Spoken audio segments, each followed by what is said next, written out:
अस्सलाम वालेकुम। मैं फिरदौस आपका स्वागत करता हूं आज की इस ख़ास रिपोर्ट में। 6 दिसंबर भारत के इतिहास का ऐसी तारीख जिसे भूल पाना आसान नहीं। आज हम दो बड़ी खबरों पर बात करेंगे। 1992 की बाबरी मस्जिद घटना और उससे जुड़े सवाल, और वेस्ट बंगाल के मुर्शिदाबाद में बाबरी मस्जिद की नई बुनियाद, इससे जुड़े अपडेट। चलिए शुरू करते हैं, बने रहिए हमारे साथ। पहली खबर 6 दिसंबर 1992। 6 दिसंबर 1992 भारत के इतिहास का वो दिन जिसकी गूंज आज भी सुनी जाती है। सुप्रीम कोर्ट क्या कहता है? 2019 के ऐतिहासिक फैसले में भारत के सुप्रीम कोर्ट ऑफ इंडिया ने साफ शब्दों में कहा, बाबरी मस्जिद को शहीद करना रूल ऑफ लॉ का गंभीर उल्लंघन था। 22 और 23 दिसंबर 1949 की रात मस्जिद के अंदर अवैध तरीके से मूर्ति रखना ये कानूनन अपराध था, बिल्कुल सरासर गलत था।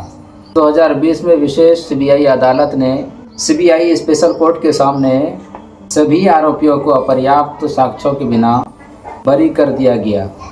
और अब इससे एक बहुत बड़ा सवाल पैदा होता है, मस्जिद के अंदर मूर्तियां कहां से आई? ऐसे अनेकों सवाल है। इसलिए ये सवाल आज भी कायम है। जब मस्जिद को गिराना अवैध, मस्जिद के अंदर मूर्तियां रखना गलत, अंदर नमाज पढ़ने से मना करना ये भी गलत, तो फिर इसका आरोपी कौन है? इस सवाल का कोई न्यायिक अदालतों द्वारा कोई सबूत नहीं मिलता या कोई जवाब नहीं है। ये भी बहुत बड़ा सवाल बना हुआ है जो कहीं न कहीं मुसलमानों को तकलीफ़ होती है। और दूसरी बड़ी खबर की ओर, मुर्शिदाबाद में बाबरी मस्जिद की नई बुनियाद रखी गई, जो आज 6 दिसंबर चर्चा का विषय बना हुआ है। बात करेंगे। अब बढ़ते हैं पश्चिम बंगाल की तरफ, जहां 6 दिसंबर 2025 मुर्शिदाबाद के ज़िले रेजिन नगर बिलरंगा इलाके में एक बड़ी राजनीतिक हलचल हो रही है। एक नई मस्जिद की बुनियाद रखी गई और ये कार्यक्रम आयोजित किया गया पूर्व विधायक हुमायूं कबीर द्वारा। हजारों की भीड़ और धार्मिक कार्यक्रम और प्रशासन की कड़ी सुरक्षा और मीडिया संस्थान जैसे एनडीटीवी, टाइम ऑफ इंडिया और हिंदुस्तान टाइम ने भी पूरे आयोजन को प्रमुखता से कवर किया।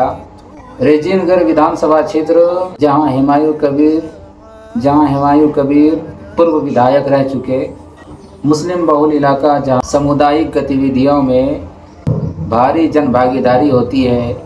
मस्जिद बनाई जाने वाली ज़मीन को निजी बताई गई, लेकिन उस पर सरकारी दस्तावेज़ों पर कई सवाल भी उठे। हुमायूं कबीर को पार्टी से क्यों बाहर निकाला गया, जो अभी सबसे ज़्यादा चर्चा का विषय बना हुआ है, जिस पे अक्सर सवाल पूछे जा रहे हैं। हुमायूं कबीर पहले तृणमूल कांग्रेस के विधायक थे और अभी फ़िलहाल टीएमसी में वो एक एमएलए पद पे था, जिन्हें पार्टी से बाहर निकाल दिया गया। वो भी इस वजह से कबीर ने बार बार सार्वजनिक स्थलों पर जाकर ये घोषणा की थी, बाबरी मस्जिद के नाम से बाबरी मस्जिद वो बनाएंगे। टीएमसी मुख्यमंत्री ममता बनर्जी ने इसे पार्टी की आधिकारिक नीति और सांप्रदायिक संतुलन के खिलाफ बताया। सरकारी अनुमति के बिना सार्वजनिक स्थलों पर मस्जिद की घोषणा करना, इसकी वजह से टीएमसी से उन्हें बाहर का रास्ता दिखाया गया।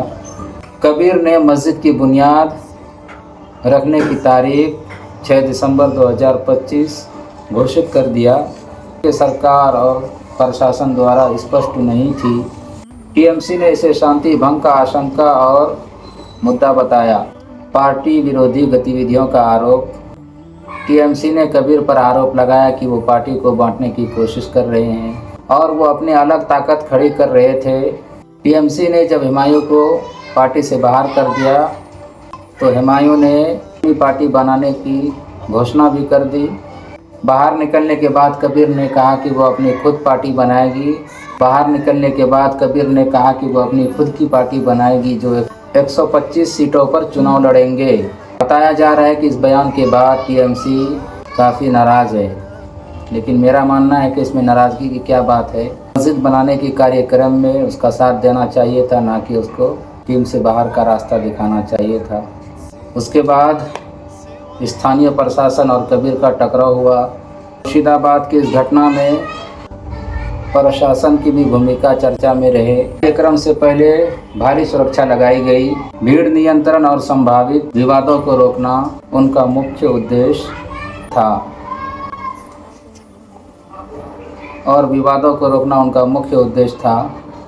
भूमि की वैधता और अनुमति को लेकर वो सतर्क थे।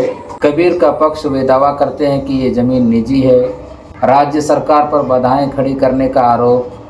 कहते हैं कि सरकार से 1 रुपया भी नहीं चाहिए। तो ये थी हमारी 6 दिसंबर की विशेष रिपोर्ट। एक तरफ 1992 की वो घटना जिसका प्रभाव आज भी राजनीति और समाज पर है, और दूसरी तरफ मुर्शिदाबाद में उभरता एक नया विवाद जिसमें धार्मिक, राजनीतिक और प्रशासनिक सभी आयाम शामिल है। मस्जिद बनाना कोई गलत काम नहीं है, इस पे तो कोई विवाद नहीं होना चाहिए था, लेकिन पता नहीं इस पर क्यों विवाद हो रहा है। आप लोग कमेंट करके ज़रूर बताइए। फिर मिलते हैं अगले रिपोर्ट के साथ। अस्सलाम।